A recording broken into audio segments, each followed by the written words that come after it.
তো হ্যালো বন্ধুরা, শুভ দুপুর সবাইকে। তো দেখো আমার রান্নাঘর তো আমি ভেঙেছিলাম, তোমরা সবাই জানো। তো নতুন রান্নাঘরে দেখো আজকে রান্না করছি কাতল মাছের ঝোল। দেখো আলু দিয়ে কাতল মাছের ঝোল করেছি, আর এই দেখো ডাঁটার চচ্চড়ি করছি। আজকে নতুন ঘরে কিন্তু আমি রান্না করছি, তাই তোমাদেরকে দেখালাম।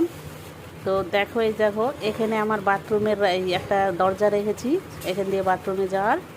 আর এই দেখো পুরা ঘরটা আজকে জিনিস নিয়ে চলে গেছি ঘরে। তো ঘরে জিনিস নিয়ে আজকে এসে রান্না করছি। তো বেসিনে আমার মানে পাইপ বসানো হয়নি, সেই জন্য আমি নিচে রান্না করছি। তো দেখো মোটামুটি জিনিস আনা হয়ে গেছে, কিছু জিনিস আছে, ফ্রিজ ট্রিজ ওই ঘরেই আছে। এখানে দেখো বাইরে বাড়ানোর জন্য একটা দুয়ার রেখেছি।